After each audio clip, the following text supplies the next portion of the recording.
Break के बाद पुनः आपका स्वागत है और खबरों में बात करेंगे उधम सिंह नगर की, जहां पर जनपद की सीमांत कोतवाली खटीमा की 17 मही पुलिस चौकी ने मुखबिर की सूचना पर गौकशी करने आरोप में 3 गौकशों को कंचनपुरी गांव से गिरफ्तार किया है। पकड़े गए तीनों आरोपी गौकशों के खिलाफ पुलिस ने गौवंश संरक्षण अधिनियम के तहत मुकदमा दर्ज किया है। 17 मील पुलिस चौकी प्रभारी संदीप पिलखवाल ने मुखबिर की सूचना पर कंचनपुरी गांव में अब्दुल सलाम के घर पर से 95 किलो गौवंश पशु के मांस के साथ 3 गौ तस्करों को गिरफ्तार किया है। साथ में पुलिस ने गौकशी के में प्रयुक्त हजारों को भी बरामद किया है।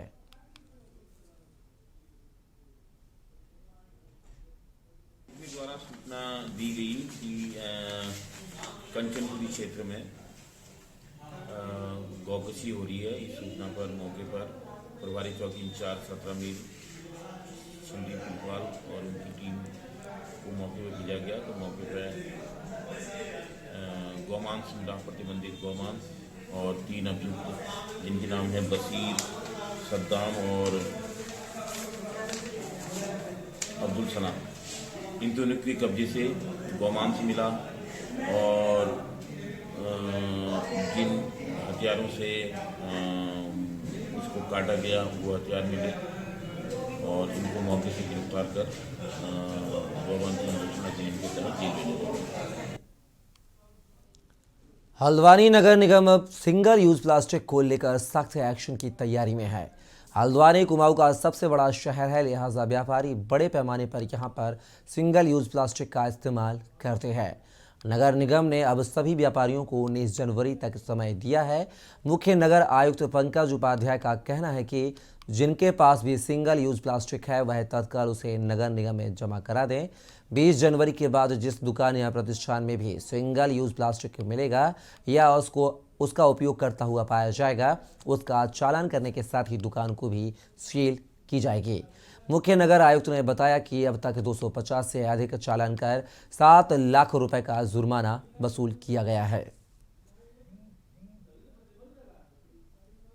है कि सिंगल यूज प्लास्टिक भारत सरकार के जीओ से, उत्तराखंड सरकार के जीओ से और माननीय उच्च न्यायालय के आदेशों से प्रतिबंधित है। इसको रोकने के लिए अवेयरनेस, बड़े पैमाने पर अवेयरनेस प्रोग्राम किए गए हैं, पम्पलेट्स वितरण किए गए, पेपरों में छपाया गया है और अनाउंसमेंट कराया गया है। और बार बार जब छापेमारी की कार्रवाई करते हैं उसके जो समाचार पत्रों में आते हैं, मीडिया में चलते हैं, सोशल मीडिया में चलते हैं, तो उसके माध्यम से भी लोग अवेयर हैं। लेकिन उसके बाद भी सिंगल यूज प्लास्टिक का भंडारण और उपयोग नगर निगम क्षेत्र में पूरी तरह से अभी तक नहीं रुक पाया है। इसको लेकर के हमने एक आदेश जारी किया है जिसमें कहा है कि 19 तारीख तक जिसके पास सिंगल यूज प्लास्टिक है वो नगर निगम में स्वेच्छा से जमा कर दे। और जो हमने आदेश में किया है कि जुर्माने के साथ साथ हम उन प्रतिष्ठानों को सील करने की कार्रवाई भी करेंगे जहां पर यह अवैध सामग्री भंडारित की जा रही होगी। राजधानी देहरादून में लगातार स्मार्ट सिटी का कार्य जोरों पर चल रहा है, जिसके चलते काफ़ी दिक्कतें व्यापारियों के साथ साथ आम जनमानस को भी हो रही हैं।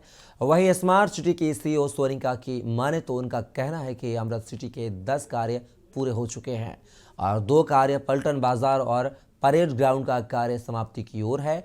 रही बात अन्य कार्यों की तो उनके लिए भी टेंडर जारी कर दिए गए हैं, जल्द ही उन पर भी कार्य शुरू हो जाएगा।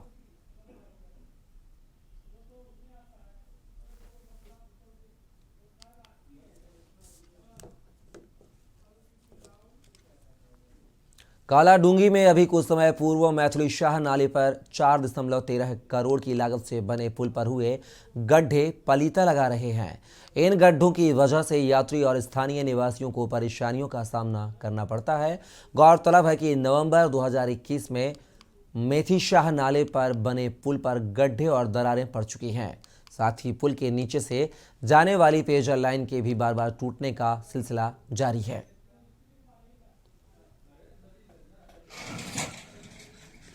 देखिए ऐसा है, इस पुल को बने हुए अभी मेरे ख्याल से सिर्फ 1-1.5 साल हुआ है और 1-1.5 साल में ही ये जो पुल है ये बहुत जर्जर अवस्था में पहुंच चुका है। जगह जगह गड्ढे हो गए हैं और उसका जो एक लेवल होता है, लेवल भी ऊपर नीचे हो गया है। और आप देखिए कि और ना ये मेंटेनेंस इस पुल का कुछ हो रहा है और जनता को इससे बहुत असुविधा हो रही है। पुल बना है तब से दिक्कतें हो रही हैं। जब से पुल बना है इसमें गड्ढे हो रहे हैं, कहीं पानी भर जाता है, अगल बगल वालों को इससे दिक्कतें हैं, घरों में पानी घुस जा रहा है। बगल में यहाँ पे शॉप है, यहाँ छीटे जाते हैं, बराबर ये काम नहीं कर पाते हैं। जब से पुल बना दिक्कत ही हो रही है, पता नहीं कैसा पुल बनाया है, हमेशा इसमें टाँके मारते रहते हैं। देखिए अभी भी गड्ढे गड्ढे हो रहे हैं, अभी फिर इसमें टाँके मारेंगे, फिर वैसे ही हो जाएगा। पता नहीं क्या कर रहा है शासन प्रशासन, ये हो ही नहीं रहा है, बार बार हमेशा ऐसी दिक्कतें हो रही हैं। जब से ये पुल बना है समस्याएं हो रही हैं हमें। इस पुल को बने हुए अभी 1-1.5 साल ही हुआ है। आप इसकी हालत देखो, पूरा पानी यहाँ से रिस रहा है, ये गड्ढे बने हुए हैं। आए दिन यहाँ पे लोग गिरते रहते हैं। हम तो उपचार करवाते करवाते थक गए। किसी का घुटना फूटता है, किसी का सर फूटता है। परसों एक आदमी डिवाइडर पे टकराया बहुत जोर से, सर पे लगी है उसके बहुत जोर से, हॉस्पिटल में एडमिट रहा। इधर फिलहाल खबर उत्तराखंड में बस इतना ही। सीएम धामी ने महान कवि पद्म भूषण से अलंकृत हरिवंशराय बच्चन जी की पुण्यतिथि पर किया नमन। कहा, आपकी रचनाएं सदैव साहित्यिक जगत को आलोकित करती रहेंगी। पीपलकोटी में बसेगा मिनी जोशीमठ। राज्य सरकार ने 130 परिवारों को स्थायी तौर पुनर्वासित करने का लिया निर्णय। पूर्व विधानसभा सचिव मुकेश सिंघल के खिलाफ होगी विजिलेंस जांच। लगे हैं भर्ती में भ्रष्टाचार के आरोप।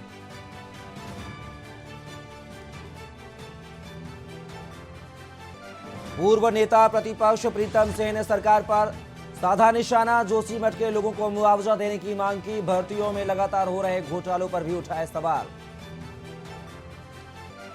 कोयामार सीट में छेड़छाड़ कर पास हुए अभ्यर्थी हाकम सिंह केंद्रपाल व राजेश का निकला हाथ।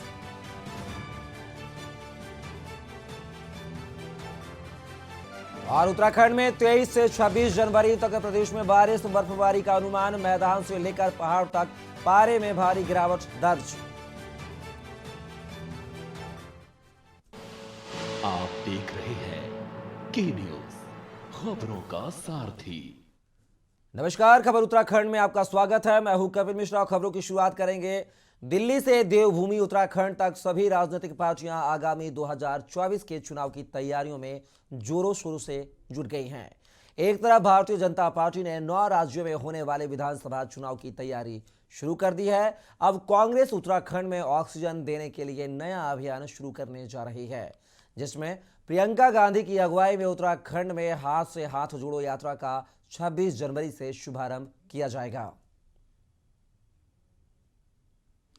कांग्रेस प्रदेश अध्यक्ष का मानना है कि अग्रिम 2024 की तैयारियां लगातार पार्टी की तरफ से की जा रही हैं। वहीं हाथ से हाथ जोड़ो यात्रा को लेकर एक बड़ी अहम बैठक आज बुलाई गई है, जिसमें कांग्रेस के शीर्ष नेता पर्यवेक्षक के तौर पर लल्लू सिंह और प्रभारी देवेंद्र यादव हाथ से हाथ जोड़ो यात्रा के लिए ऑफिशियल पहली बैठक करने जा रहे हैं, जिसमें 2024 की तैयारियां के साथ साथ प्रदेश की जन समस्याओं और सरकार की नाकामियों को भी जनता के सामने पेश किया जाएगा। 24 की तैयारियां तो हमारी पहले से ही चल रही हैं। आज क्योंकि हाथ से हाथ जोड़ो का जो अभियान है उसकी शुरुआत उत्तराखंड में पहली मीटिंग आज हमारी ये हो रही है ऑफिशियली।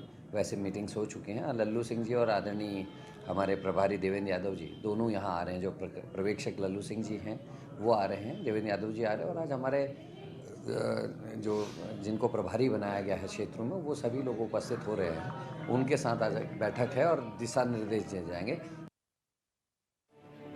दिल्ली में हो रही राष्ट्रीय कार्यकारिणी की बैठक में भाजपा के तमाम शीर्ष नेता वहां मौजूद हैं। तो वहीं भाजपा नेताओं का मानना है कि राष्ट्रीय कार्यकारिणी की बैठक में प्रदेश के कार्य रूप का चिंतन लगातार हो रहा है।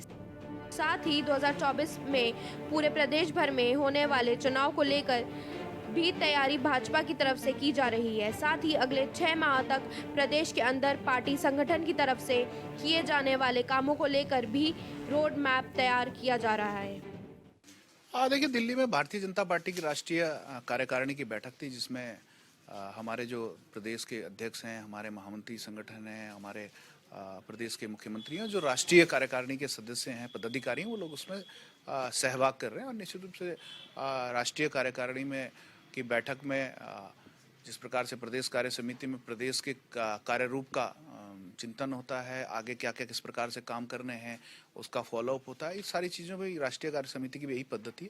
और आने वाले समय में हमारे देश के अंदर हमको पता है 2024 में हम लोकसभा चुनाव होने वाला है, उसकी भी रूपरेखा तय हुई और आने वाले 6 माह तक क्या क्या कार्यक्रम भारतीय जनता पार्टी का संगठन प्रदेशों में करेगा, विभिन्न कार्यक्रम भी प्रदेश को दिए जाते हैं। इन सब चीज़ों को लेकर के वहाँ पर बैठक चल रही है। और प्रदेश में होने जा रहे 2024 में निकाय चुनाव को लेकर आम आदमी पार्टी का पूरा फोकस निकाय चुनाव को लेकर बना हुआ है। वहीं आम आदमी पार्टी के वरिष्ठ नेता का मानना है कि कांग्रेस हो या भाजपा, दोनों ने ही प्रदेश के लिए कोई काम अभी तक नहीं किया है। चाहे यूपी SSS मामला हो या अंकिता भंडारी हत्याकांड को लेकर लगातार घोटालों की वजह से पूरे देश की जनता ने अब आगे की तैयारी कर ली है। इसलिए आम आदमी पार्टी सबसे पहले जनता के बीच निकाय चुनाव को लेकर जाएगी, उसके बाद लोकसभा के चुनाव के बारे में सोचेगी। देखिए, भाजपा और कांग्रेस अब चुनाव लड़ने के अलावा बाकी कुछ काम उनके पास नहीं रह गया। राज्य की जनता ने भाजपा को सत्ता सौंपी थी इस बात के लिए कि वो जनता की समस्याओं का निराकरण करके राज्य का विकास करेंगे। लेकिन जिस तरह से लगातार विधानसभा, UKSSC, फिर लोक सेवा आयोग की भर्ती परीक्षाओं में और अवैध भर्तियों के घोटाले सामने आ रहे हैं, तो राज्य के बेरोजगार उससे आज हताशा और निराशा की स्थिति में है। और उसके अलावा अंकिता हत्याकांड जैसे जघन्य अपराध राज्य में लगातार हो रहे हैं। और उसके बाद जोशीमठ जैसी जो आपदा है, जो मानव जनित आपदा है, NTPC द्वारा पैदा की आपदा, भाजपा उनसे निपट नहीं पा रही है। और अब तो सुगबुगाहट ये है कि साहब मुख्यमंत्री आज बदला कल बदला, तो ये मुख्यमंत्री बदलने के खेल में मशगूल है। कांग्रेस का हाल ये है कि पहले 2 गुट होते थे, आज कांग्रेस 4 से 5 और 6 गुटों में बंटी हुई दिखाई दे रही है।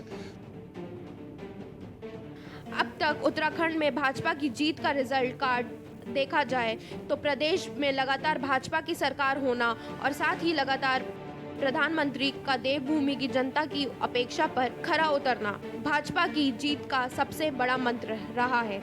लेकिन वहीं प्रदेश में सबसे बड़ा विपक्षी दल कांग्रेस को कहीं ना कहीं लगातार हार का सामना करना पड़ रहा है। सवाल अब यह उठता है कि भले ही ये दोनों राजनीति दल आगामी 2024 की रणनीति कर रहे हों, भले ही दिल्ली में भाजपा के शीर्ष नेताओं का चिंतन मंथन जारी हो, या वहीं कांग्रेस पार्टी के हाथ को कितना जनता का हाथ मिल पाता है, ये आने वाला भविष्य ही सही तय करेगा। देहरादून से राजेश वर्मा की रिपोर्ट। फिलहाल वक्त है ब्रेक का, जल्द लौटेंगे, आप बने रहिए के न्यूज के साथ। ब्रेक के बाद पुनः आपका स्वागत है और खबरों में बात करेंगे जोशीमठ की, जहां पर जोशीमठ में हुए भू धसाव के बाद नैनीताल जिले में भी संवेदनशील इलाकों को चिन्हित कर उनके सर्वे करने के निर्देश दिए गए हैं। बलियानाला प्रकरण में हो या फिर ज्वालीकोट क्षेत्र के अंतर्गत आने वाले कई गांव जो भू स्खलन की जद में है, प्रशासन लगातार ऐसे स्थानों का चिन्हीकरण कर रहा है।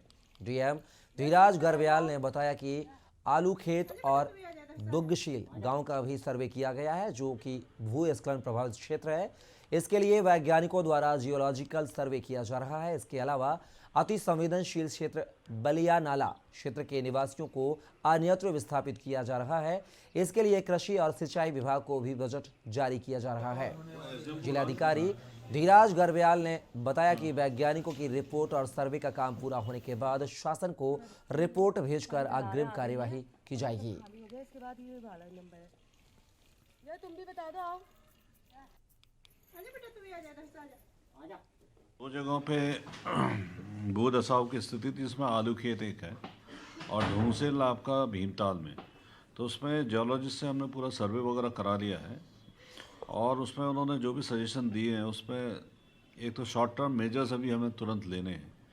तो उसके लिए कृषि विभाग और इरिगेशन डिपार्टमेंट को हम लोगों ने डायरेक्शंस वगैरह दिया है और अभी 2 दिन पहले ही कृषि विभाग द्वारा अपना एस्टीमेट वगैरह सबमिट कर दिया, उसकी स्वीकृति हम लोगों ने जारी कर दी है। और इरिगेशन डिपार्टमेंट भी अपना एस्टीमेट वगैरह बना रहा है। तो जैसे एस्टीमेट हमें मिल जाएंगे तो शॉर्ट टर्म मेजर्स जो लेने हम उसको तुरंत ले लेंगे।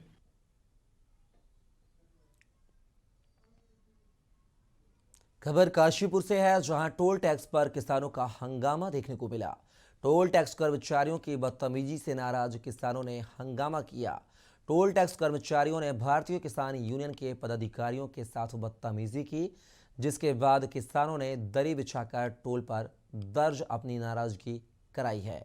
सूचना मिलते ही मौके पर पहुंची पुलिस ने मोर्चा संभाला और टोल टैक्स के कर्मचारियों को हटाने के आश्वासन के बाद भारतीय किसान यूनियन ने किया अपना प्रदर्शन खत्म।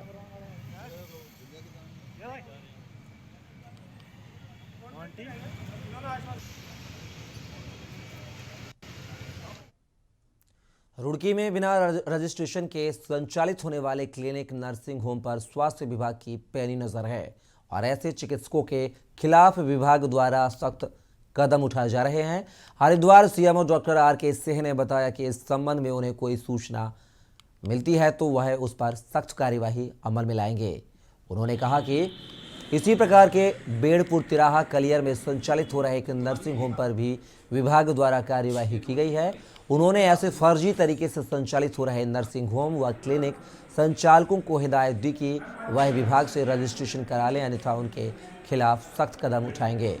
उन्होंने कहा कि किसी भी आमजन के स्वास्थ्य से खिलवाड़ नहीं करने दिया जाएगा। डिस्ट्रीब्यूशन में अपना रजिस्ट्रेशन करना चाहिए। जिनके पास डिग्री है उनका रजिस्ट्रेशन होता है और जिनका नहीं है उनके खिलाफ हमारे द्वारा कार्रवाई की जाती है समय समय पर। हाल में कौन जितने भी क्लिनिक जो मिलते हैं रजिस्टर्ड चेकिंग में पाए जाते हैं तो उनको सीज किया जाता है। नहीं, ऐसा तो संज्ञान में नहीं आया है, ऐसा संज्ञान में नहीं आया। लिखित सूचना नहीं आएगी, यदि कहीं डेथ होती है तो उस पर उनके द्वारा FIR भी दर्ज की जाती है और मेरे पास आता है और जो नियमानुसार हमारे अंदर कार्रवाई है उसकी कार्रवाई की जाती है।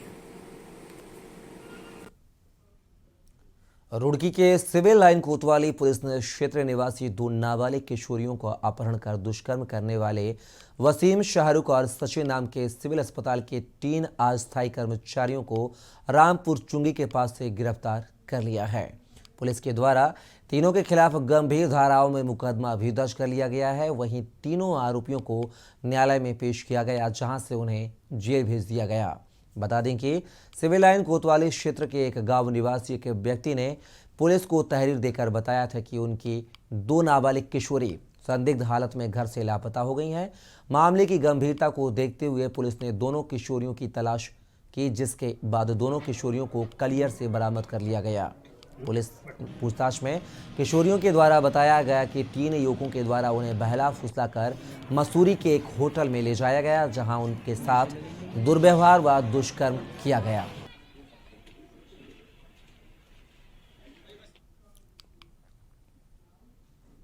उत्तरकाशी के सालरा गांव के मंदिर में जाने पर अनुसूचित जाति के युवक से मारपीट के मामले में अखिल भारतीय अनुसूचित जाति युवजन समाज ने पौड़ी में आक्रोश व्यक्त किया है। मामले को लेकर युवजन समाज के जिला अध्यक्ष मनमोहन सिंह ने जिला प्रशासन के माध्यम से मुख्यमंत्री को ज्ञापन सौंपा है।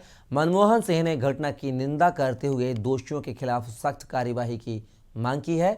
साथ ही पीड़ित के परिवार को सुरक्षा प्रदान करने के साथ ही पीड़ित परिवार को उचित मुआवजा दिए जाने के उनके द्वारा मांग उठाई गई है। आज हम जिला अधिकारी को एक ज्ञापन देने गए हैं जो उत्तरकाशी मोरी की जो घटना हुई है दलित युवक के साथ। हम उस घटना का बहुत विरोध करते हैं। आइंदा से कोई ऐसे अपराध ना हो और हमने जिलाधिकारी के माध्यम से मुख्यमंत्री को एक ज्ञापन दिया है। अगर भाई उनको सजा नहीं होती है तो कांग्रेस जन सड़कों पर उतरने के लिए मजबूर हो जाएगा। काशी के इस प्रकरण में जो यहाँ पे एक प्रतिनिधिमंडल मुझसे मिला है, उसने जांच से संबंधित माननीय मुख्यमंत्री जी के लिए ज्ञापन हमारे माध्यम से प्रेषित किया जा रहा है, तो उसी क्रम में वो लोग मिले थे। कालाडूंगी की राजकीय इंटर कॉलेज मैदान में आयोजित उत्तरायणी कौतिक मेले का लोक गायन व कलाकारों की मनमोहक प्रस्तुतियों के साथ समापन हुआ। प्रसिद्ध लोक गायिका प्रियंका मेहर, प्रसिद्ध अभिनेत्री श्वेता माहरा, दक्ष कार्की व अन्य कलाकारों की मनमोहक प्रस्तुति ने दर्शकों का मन मोह लिया। वहीं स्कूली छात्र छात्राओं ने भी अपनी कला का प्रदर्शन किया। कार्यक्रम के अंत में अच्छा प्रदर्शन करने वालों को सम्मानित किया गया। कार्यक्रम में मुख्य अतिथि के रूप में कालाडूंगी विधायक वंशीधर भगत मौजूद रहे। वहीं भगत ने आयोजकों की सराहना करते हुए इस तरह के आयोजनों से क्षेत्र की प्रतिभाओं को निखारने का अवसर मिलेगा, ऐसा कहा।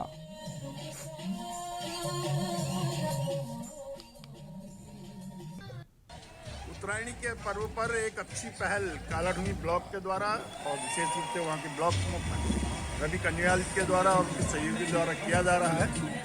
अच्छा प्रस्तुति दे रहे हैं और अच्छे कार्यक्रम हो रहे हैं। इसके लिए हम सब उनको ढेर सारी शुभकामनाएं देते हैं और निश्चित रूप से ऐसी कार्यक्रमों के करने से कलाकारों को एक फील्ड मिलता है, स्टेज मिलता है जिसमें वो अपनी कला का प्रदर्शन कर सके और उससे ही वो आगे को बढ़ते।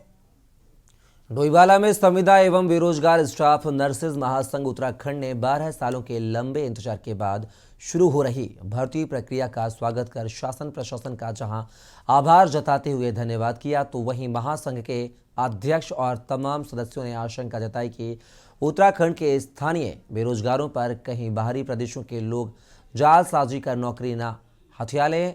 अपने इस आशंका को महासंघ ने मुख्यमंत्री के नाम प्रेषित ज्ञापन के माध्यम से डोईवाला में एसडीएम के सामने रखते हुए कहा कि बाहरी प्रदेशों के लोगों के स्थायी निवास प्रमाण पत्र न बनाया जाए, क्योंकि अगर बाहरी प्रदेशों के लोगों ने जालसाजी कर उत्तराखंड के स्थायी निवास प्रमाण पत्र बना लिए तो फिर पहाड़ के लोगों को सरकारी नौकरी मिलना मुश्किल हो जाएगी। नर्सेज महासंघ से हैं, संविदा बेरोजगार स्टाफ नर्सेज महासंघ। हमने इस भर्ती के लिए जो है, जो नर्सिंग भर्ती हमारी 1564 पर निकली हुई है, इसके लिए लगातार 2 सालों से प्रयत्न हैं। और ये हमारी जो भर्ती हुई है, ये स्वास्थ्य मंत्री डॉक्टर धन सिंह रावत जी के अथक प्रयासों से इसे वर्षवार किया गया है। लेकिन हमें विश्व सूत्रों से ज्ञात हुआ है कि हमारी डोईवाला तहसील में आज हम यहाँ पर आए हैं और हमें ये पता लगा कि यहाँ पर स्थायी निवास प्रमाण पत्र के लिए जो है फर्जी तरीके से आवेदन किया जा रहा है बाहरी राज्यों के द्वारा जो उनके अभ्यर्थी हैं। तो हमने एसडीएम मैडम को आज ज्ञापन दिया कि इस प्रकार से किसी भी अभ्यर्थी का फर्जी आवेदन स्वीकार न किया जाए, किसी का स्थायी निवास प्रमाण पत्र न बनाया जाए। अगर इस तरह की कोई कार्रवाई यहाँ पर होती है तो उसके लिए हम और हमारा संगठन और हमारे पूरे जोलीग्रांट, डोईवाला, बानीवाला, रानी पोखरी के मैक्सिमम हमारे जो नर्सिंग के लोग हैं वो इस क्षेत्र के डोईवाला के हैं, क्योंकि यहाँ पर जोलीग्रांट मेडिकल कॉलेज रहा है और यहाँ पर बहुत पहले से नर्सिंग होती है। फिलहाल वक्त है ब्रेक का, जल्द लौटेंगे, आप बने रहिए के न्यूज़ के साथ।